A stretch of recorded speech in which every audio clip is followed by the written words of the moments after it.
Listen up. Hi, Lucy. Hi, Kel. The Lucy and Kel podcast. Hey, everybody. I just wanted to join in. Yeah, that's fun. Welcome to the Tuesday podcast. It is the final day of March, and the Tuesday podcast, a happy final day of March to you, Luce. A happy final day of March to you. A happy final day of March to you. Thank Good you. sir. Good Back to sir. you. Good. We are all officially happy here to be on the final day of March. We have a lot to get through, a lot to talk about, but firstly, we must shout out to Nicole. Nicole, the mother-in-law of Casey. I was going to say, if you didn't know who Nicole was, it is Riley's mother. Yeah. Casey's mother-in-law has gifted Lucy and I with a very special gift. Because we spoke about it on the show recently. She's bought us a box of mint chocolate after dinner mints. Amazing. Okay, let me just open it. Can I say Because to that's what we're talking about, the ones in black paper. we do enjoy getting We met free Nicole stuff. at your wedding, and Yes, you she's did. divine. She's Yeah. lovely. She's a good mother-in-law. You She's know? great. She's Are you really, ripping really into them lovely. right now? Yeah, because we're just checking. Oh, I can't We even need. know. Yeah, What do are you want me to do what it? are we just checking? Bite it. What are we Bye. just? What am I checking? What I just said. You didn't listen? Oh, you're checking for the paper packaging. Yes. That's the biggest highlight of an after dinner mint is the paper packaging. Yes, because it's got its own little bed. It lies in. Oh, it's having a nap. Having a nap. Okay, ready? What do you think? Yes or no? No. I think all after dinner mints have a little bit of a paper packaging. Oh, it does too. Look, they've got their own little bed. And it says on the little wax black paper, which I love, it says premium quality. Oh no, it fell into my mouth. Oh. It quite literally did. Do you want one? Yes. Thank here's you, one. Nicole. Would Thanks. you like one? Thank you, Nicole. Appreciate it. Oh, you could be my mum-in-law too. Who's in charge of the box? Where's the box going? In my bag Oh, to great. go home. A little later on I because bought gifts too. I bought hot cross buns for us to eat after the potty because we spoke about this flavour the other day and we said, what are they? And we weren't sure. Cinnabon. And you said, is Cinnabon a company or a flavour? I said, it's a company. An irresistible cinnamon-infused hot cross bun filled with ooey gooey cream cheese filling. Oh my gosh. Ooey gooey cream Oh my cheese gosh. filling. So that's for us for after the potty. Well done. Congratulations. Everything is coming up. Lucy, Kel and Casey. Look at us. Hooray. We just eat all the We've got time. energy drinks. I know. I would like to do a thought exercise. Oh, let's do Oh. it. Can I do a thought exercise? I don't have tox. Lucy has the tox. The TikToks. And every night before we go to bed, just to make us happy, because it's been a long day, we'll lie in bed together and we'll search for like 8 TikToks about puppy dogs. Yeah. It'll make us happy and we'll smile as we drift off to sleep. Yeah. However, there was a TikTok that came up and I thought, what a great thought exercise, because I don't know if this would happen to all of us. It was a comedian who was in some sort of television show that was happening to this comedian. And the host of the show brought a person out on stage. And it was somebody that the comedian knew but had forgotten about.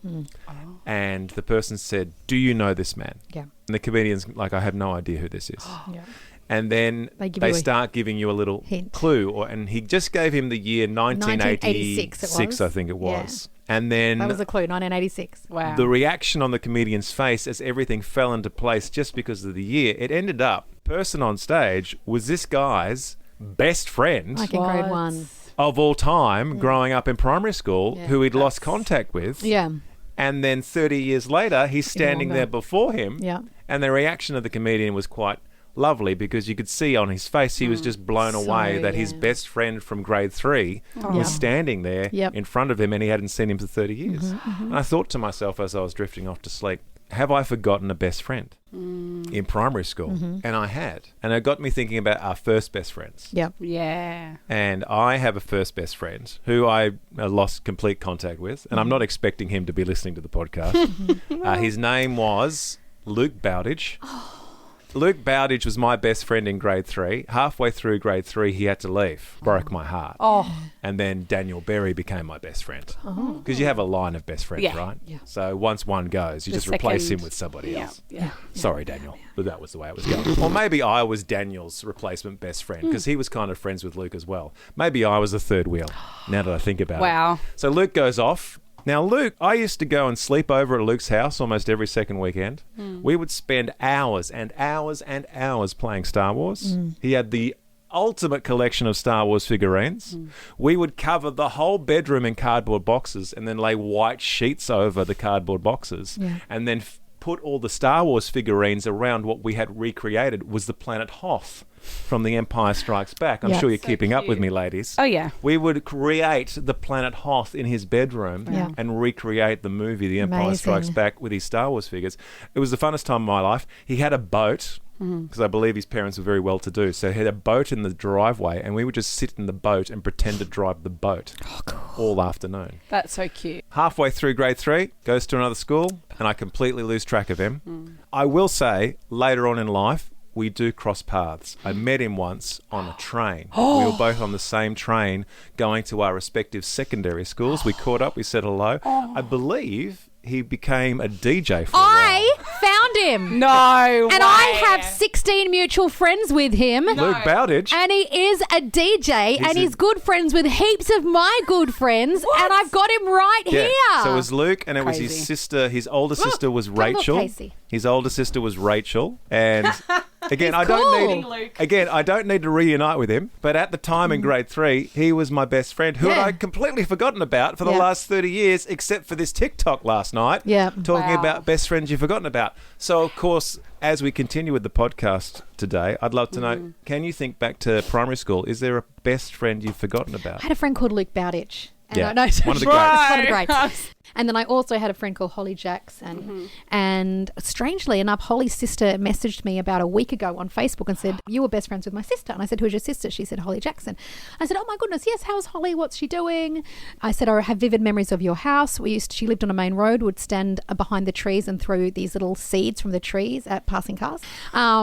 Delinquents. A+ kid, huh? Yep. Yeah. And but I do remember Holly and I, we were in primary school together, and we loved toys. I've always been a big kid, and we would bring toys to school, as you would want to do when you were little, and you'd play with them, right? In like recess, whatever the toys were of the day, we'd bring out our little toys. We sat in this garden bed and we'd play with our toys.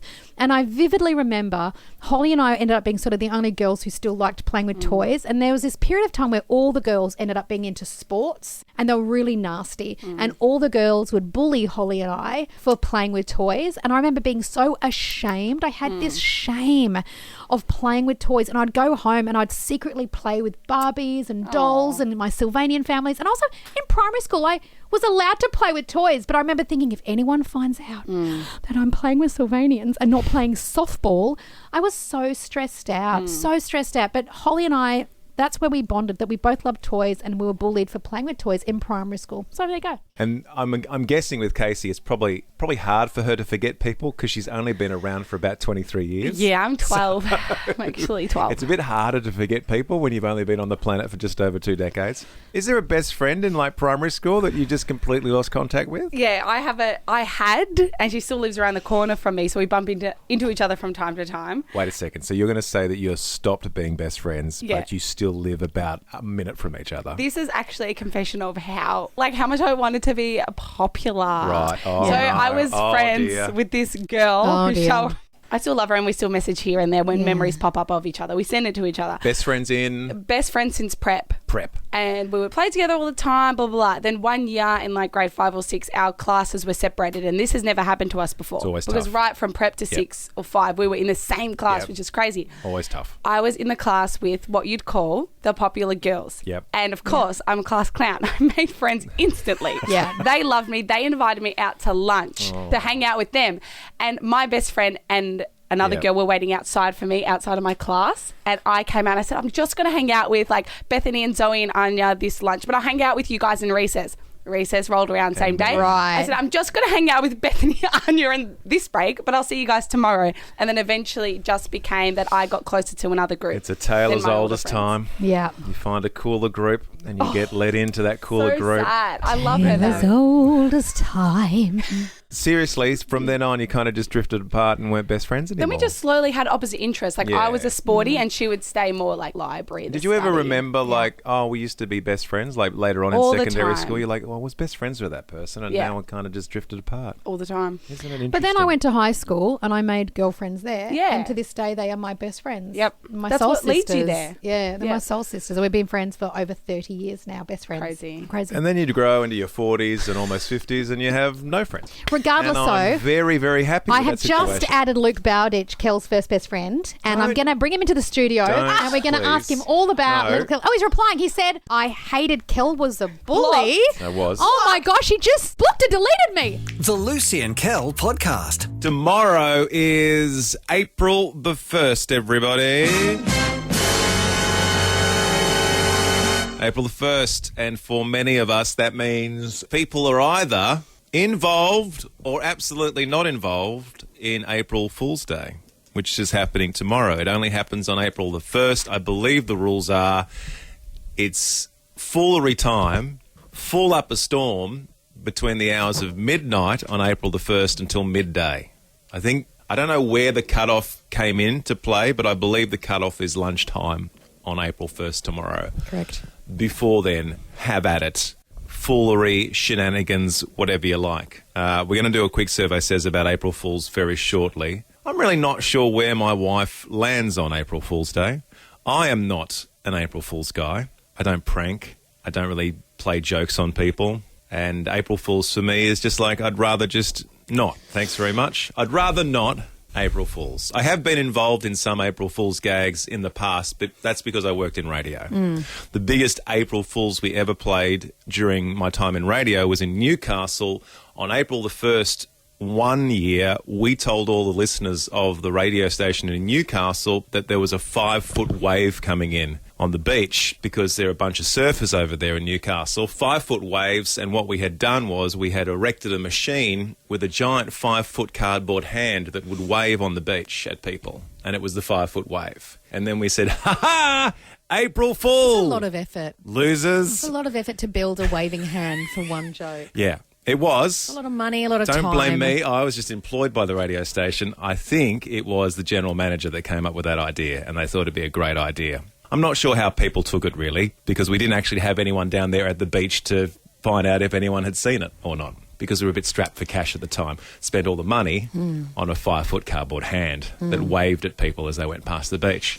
So that is the level of my April foolery. Lucy and Casey are currently pranking each other with terror. Yeah. So there's an ongoing prank that you and Casey are playing on each other, Luce, but I don't think it's connected to April Fools. No, it's not. I didn't even start this, but I feel like I've got to be a part of it now. Casey tries to scare me all the time. Right. Mostly when you come out of the ladies. No, mostly when I'm sitting at my desk quietly working. Right. She'll just launch at you with a camera. Yeah, and there's always people around as well. Okay. So I did the other day, though. I lay in wait in the kitchen and caught that on camera, and her scream was... Yeah. What are you hoping out of each other? Just high-pitched screams falling to the floor? That's really it. Potentially not in control of all of your bodily functions? That's terrible. That's what Casey's got a big nod. That's what she's hoping you'll do. Yeah. Is this going to be... Well, why wouldn't we just do this on April Fools, on the April the 1st tomorrow? Because it's too obvious. It's too obvious. Also, I hate April Fools. You didn't ask me. You said you didn't know where your wife stands and you haven't asked to know. I hate it. You love shenanigans. I love shenanigans. The greatest April Fool's joke ever played on you that wasn't on April the 1st. A previous CEO took something from my desk every single day for a year. Every single day would take something off Lucy's desk for 365 days and got away with it for 365 days. And then at the end of the year, he called me into the boardroom and they laid out 365 items. And then the last week, he took my monitor, he'd taken my keyboard and my mouse. And Lucy did not register it. There was sunglasses, there was food, there was toys, there was photos, there was stuff I'd not seen for a year. And you know what? And I never knew. If he'd orchestrated that to land, the big reveal on April the 1st, that would have been extraordinary. I rate that. There was also another CEO here. Yes. Current CEO when he wasn't CEO. Right. And on April Fool's, a letter was delivered to me here that was postmarked. It had been sent and it said it was from Triple M and it was a job offer from the head of Triple M. And I'm reading it going, and it was, and then I sat there and I was like, and I remembered, I was like, it's April Fool's. And then I found out it was a certain gentleman here and I didn't fall for it. But there was a split second where I stood in the ladies' bathroom opening this letter from Triple M with a job offer thinking, this is it. This is it. I came to Triple M to read the news. Finally, on this great day, April the 1st, this is the time I get a job in commercial radio. So that there was another time, I don't know if it was connected to April Fool's, but for some bizarre reason, one of our general managers dressed up in a gorilla suit and chased Lucy around the office office until she locked herself in an office screaming at this particular person. I in have a a gorilla fear suit. of gorilla suits, Yeah. and so they did that on me, and That I was fun. cried. Also, That was before we had a HR department. there was one we did, I believe, and we had a cat sound effect, and we just played a cat sound Oh, I effect did through do the that. whole show. No, I did So we do did that. our radio show, and you'd hear meow, and people, we didn't find out till later, but people like in their car on the freeway pulled over because they thought cats were trapped in their bonnet. A lady And that called was the when- RACV. That was, a lady called the RACV to get, because she thought she had That a was cat my trapped in fault. her car. And that was the last time we did a prank on air, because we were like, that's gone a bit too far. Time for a survey says. Survey says. I'm on record as tomorrow there will be no pranking from us. Yeah. There'll be no fool. No, I don't want to do it. I don't like it. I'm not going to do it. I think one time, a long time ago, one of your other co-hosts played a Hanson song, every song for the entire breakfast show, Yeah. but didn't acknowledge it. We also, my first co-host and I said that we had an interview with Zac Efron live from America, and we did it. We pretended his mic was off, so it was just me talking, and people are texting going, we can't hear Zac, we can't hear Zac. Don't people know it's April the 1st? So we were like, Oh, hang on. Lucy might be coming around. April Fool's, Lucy, No. yes or no? No, big no. April Fool's, Kel, yes or no? No. No for me. Sound a bit grumpy and old. Casey, April Let's go. Fools? Let's go to No. someone. Oh, no. She's a big no I was too. going to say someone younger, more energy. No. All right. Would you like to know who to blame for April Fool's? Yes. I've done some Googling. Was it someone in Ireland? No. Nothing to do with the Irish. I just felt like it was. Well, I'll say exactly what the AI and the Googles are telling me. The exact origins of April Fools are completely unknown and debated by historians to this very day. But it has been observed for centuries, so it's been around for hundreds and hundreds and hundreds of years. It is believed to have originated in Europe, most likely in France. The French started fooling each other in the month of April in the 16th century for their spring festivals. Doesn't sound like they left it to just one half of a day. Apparently the entire month was just being jerks to each other. You fool! That sort of thing. Okay. So thanks, the French. There you go. I had no Cigarettes. idea. Croissants, Croissants, cups of coffee, berets. and a month of pranking. Thanks So a there you lot. go. The French. Daniel has texted in. Yes. Daniel is the owner of the Brussels Sprouts farm where I am Queen of the Sprouts. Yes, that's We've a met long, Daniel. long story. Yeah, that- but I like to give context. All right. And remind people that I'm still Queen of the Brussels Sprouts. My reign hasn't ended. It hasn't been a year. And you were crowned by this man, Daniel, who Yes. is there farming the sprouts. And whilst we were being crowned, I did feel like it was a bit of a prank, but it was serious. It but was serious. He said, April Fool's is my birthday. And then he went, or is it? And then he replied, Being born on April oh, the 1st. that's, are you going to have a Brussels sprout cake? I would like to know who is the next Queen of the Sprouts, because the year must be up by now. I know, I surely. wonder who takes over from me. Who is going to take the Brussels sprout sceptre off you and then be the face of Brussels sprouts for the next year? For I know, because I did a lot 2026 to into raise the 2027? profile of Yeah, Brussels what did you sprouts. do? I did a lot. Did you? Primarily, I stopped speaking there ill a- of them on air. Was there a gala? Legally. Did you have a gala or something? No, I didn't have a gala. Okay. I definitely did a tour and I waved. And every time I drove past his farm, which we do I quite a will lot, I attest to that. waved and I waved madly. We Every- went past the other day and I waved at the Every farm. time we're headed down to the Yarra Valley, you do wave at the statue. Yeah, and you're like, what are you doing? I'm like, it's my farm. Not really, but you know. And you're like, we should pop in. And I'm like, no, we shouldn't. And we keep on driving. Juliet goes, she loves it because she teaches grade 6s and she does an April Fool's on them. What kind of fools do you do on kids at school? So the yes to April Fools. All right. Corinne- Everyone's got detention. April Fools. Corrine said, was Toi Hoi an April Fool? Now, for those who are new to the show, you'll hear us or sign don't off. get to the end of the show. Oh, yeah. At the end of a show, we will say, Toi Hoi, Toi Hoi, Toi Hoi. It wasn't an April Fool. It happened overseas, so it was a prank I pulled on Kel. Long story short, we were in Vietnam, and I told Kel that the colloquial way to say goodbye and or hello or just hey was Toi Hoi. So Kel went around Vietnam the whole week meeting people, specialists, doctors, bus drivers, going Toi Hoi, Toi Hoi, Toi Hoi. And really what Toi Hoi meant in Vietnamese was I'm bald. And Kel was just walking around to people through the whole week in Vietnam going I'm bald, I'm bald, I'm bald. And to this day, the best prank I've ever played in my life. And so that was years ago. We still say Toi Hoi at the end of our show. She loves it. Was it a prank or was it workplace bullying? Who can tell? It's so boring. Again, I'm going to go to HR and get a definition of what that actually was. No, because it's the time has elapsed now. Oh, okay. What's that word? You know, there's like a statute of limitations and he didn't complain then. Emily in Doncaster says, guys, I hate it. I fall for everything and it stresses me out more than anything. It is very stressful. Mark has said, I used to like it, but now with social media and AI, I just don't even know what is real anymore anyway. Very true. Every single thing on the internet is Well, do you remember an April Fool. back in the day, they used to like, a company like Cadbury would fake Photoshop a new chocolate for April Fools. And only on one day we'd all laugh. But now every single thing is a fake Photoshop AI of everything every day of our lives. Every day this is what we're bombarded with. If you go on the internet, you're being lied to. So it's kind of like April Fools every day. And then Becky Morabak goes, hey guys, I live for it. She goes, I'm planning to prank my kids tomorrow and tell them school is cancelled. It will be the best 10 seconds of my life. It's just traumatic, That's really. so, It's Beck, just traumatic. rethink it. Rethink, Beck. The Lucy and Kel podcast. Yesterday on the show, we had a great chat about Easter, what Easter meant to many of us. It was many and varied. It was just a beautiful chat. But I was just reflecting overnight, one of the phone calls we took from listener Jonathan, if you're listening right now, Jonathan. JP, he texts in a lot. We love you, Jonathan, long-time listener. Jonathan was talking about on the show how Easter for him, apart from the faith side, which is very important to him, it's a real good time for him to rest. Right. To just stop, to just take stock and to literally self-care. And even I think you said yesterday, it's kind of the first time of the year everyone gets an opportunity just to take a break and have a little breather. Yeah, I feel like most of us are living a life where we launch into the brand new year after the New Year celebrations at 120 kilometres an hour and we don't really stop until we get to this very important 4-day long weekend for many of us if we have a faith, but I think a lot of us use this 4-day long weekend just to stop for a second and take a breath because we realise how hard we've been going for the last 2 to 3 months. Do we really ever stop anymore? Do you feel like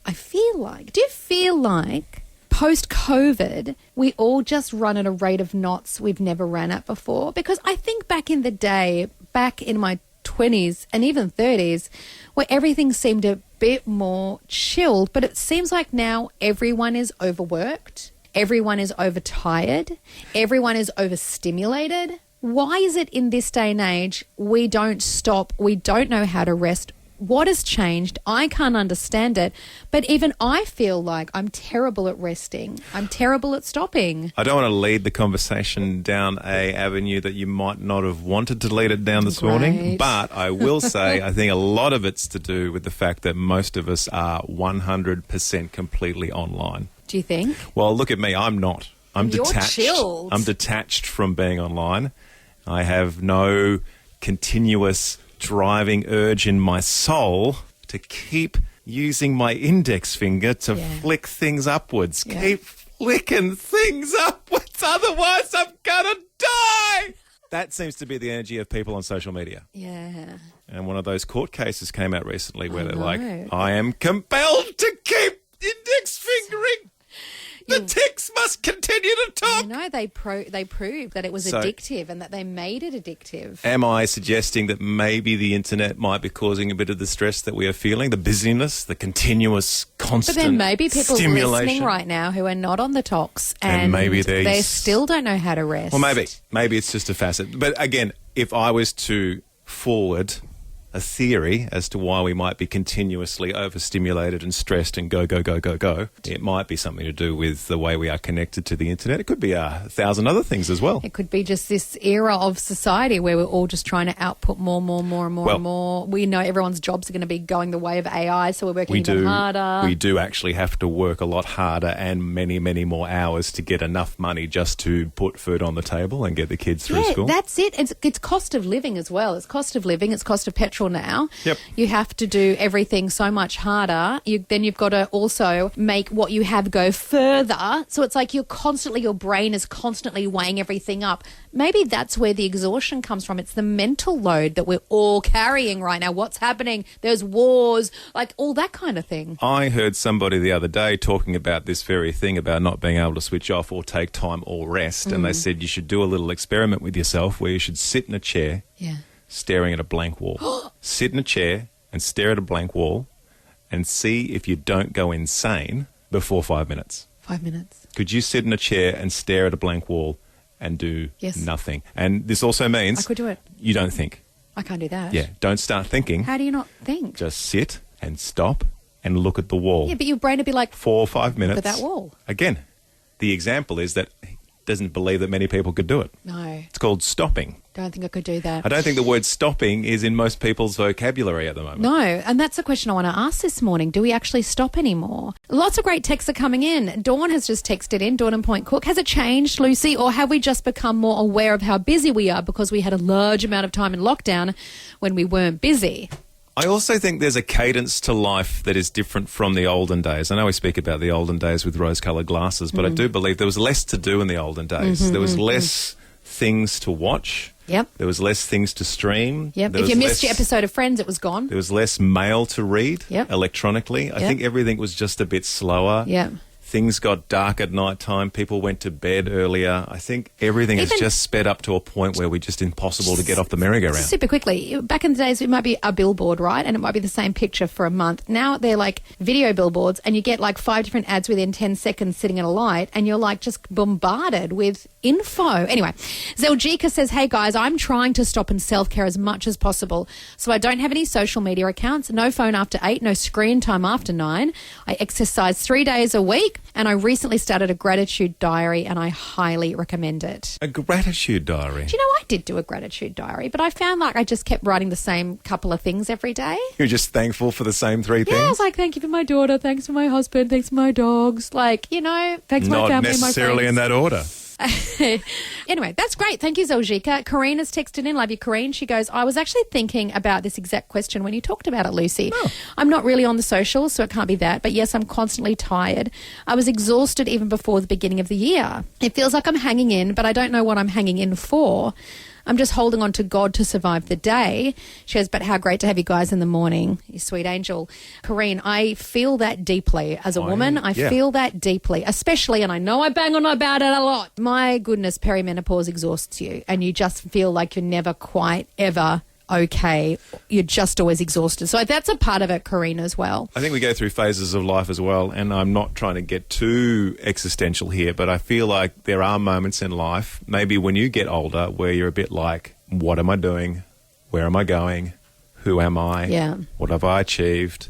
Have I achieved enough? That sort of thing. 100%. And you can kind of get stuck in that sort of mindset for a while that might freak you out a little bit. Yeah, yep, Maybe yep. push you to do things a bit.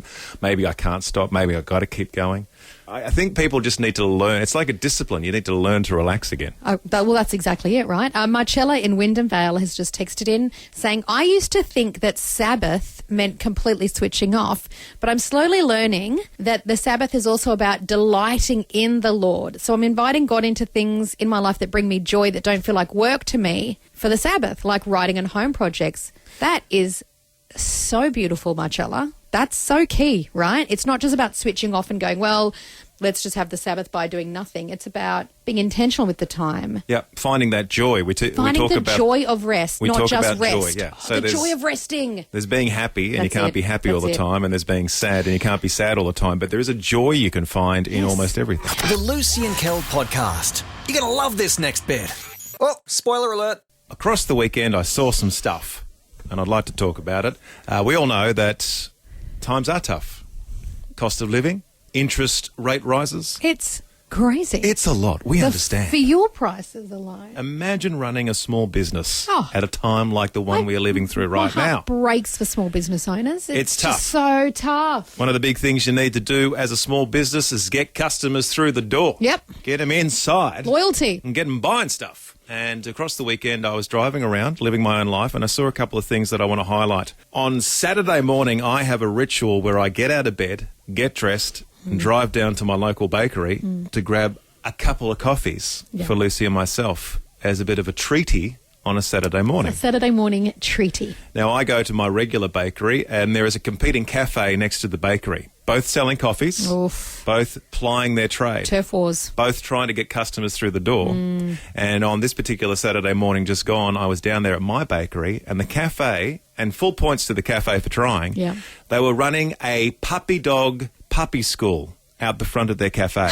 And I'm not exaggerating, 40 people with their puppy dogs outside this particular cafe, all with coffees. They are winning. Genius. That's brilliant. Even my ladies were leaning out the bakery while I was waiting for my coffee, and they were leaning out the window Looking at the going, puppies. well played, cafe, well played. Yeah. Puppies Why didn't and we coffee. think- What do you want? What do you want? Why didn't we think of puppy school? So what's obviously going on? And there's a lady there. Side note, we have a puppy. We should have been Why down there. weren't we there? I think you had to book because there was a lady there. Well, you know those ladies that do puppy schools? They're all wearing the same black vest, the puffer vest. Yeah. And a they've polar got fleece vest. and they've got like that a says, whistle. Like, you can Uber on the side or Yeah, something. they got a whistle with a cord. Yeah. Oh, and yeah. they've also got a bag of Yep. nondescript treats. Liver treats. And she was holding court Her name- at the front of the cafe. Her name's Jacinta. Jacinta.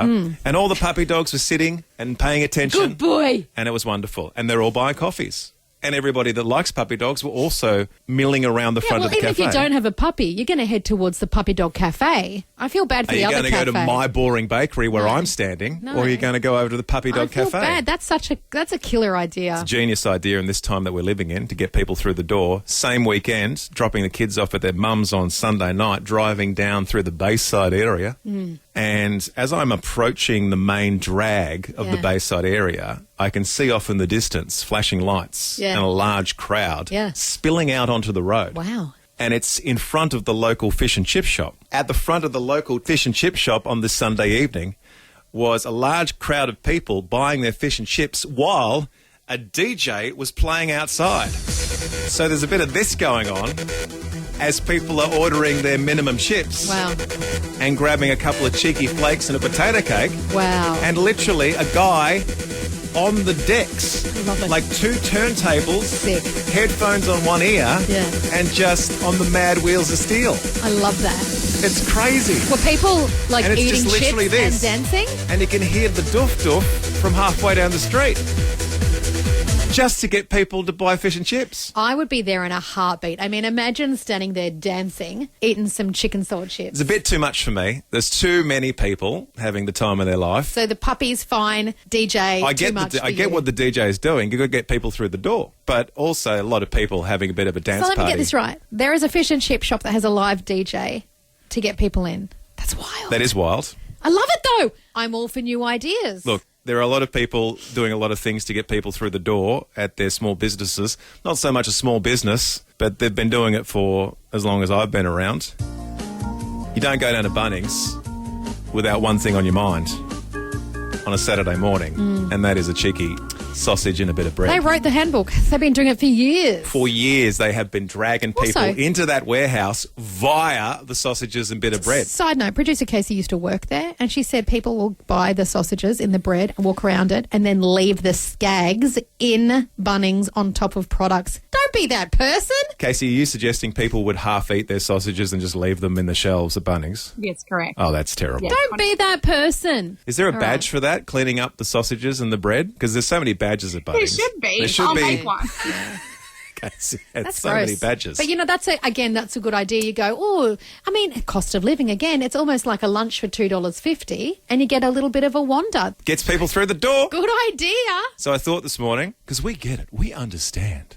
Time's tough. Yeah. What are people doing to get you into their stores? Has anyone seen anything? It Free used to be- balloons for kids. Free balloons. A lot of people just standing out the front with a big helium canister and free balloons. That'll get people through the door. That'll get people in. Rach in Werribee goes, I saw a shop in Werribee that had a spinning wheel like a game show out the front. You spun it and you could win free things. I saw that the other day. Yeah, that's good. I'm a sucker for a wheel. I saw that at the front of a shopping centre the other day. A guy See? spinning a wheel and everyone's Told standing ya. around. That's how they get you. But what are they giving you? Well, it depends. It might be vouchers. It might be a free donut. It might be anything. Oh, if you spin a wheel, I'm there. It doesn't even matter. If I get to spin the wheel, that's even better. Jess said, I saw a local butcher who did a sausage sizzle on the weekend and they had someone dressed as a cow dancing out the front. Shout out to everyone that has to dress up on the weekends and dance to get people through to the door of the small business that's operating. I mean, you do what you do to earn a buck, but you would question your dignity. Dancing in a costume. And your life choices. You have definitely gotten to a place in your life where you're like, now I'm dancing In a costume. as a cow. But how fun. Yeah. A great message here from, this is a little bit different, but Jess has said,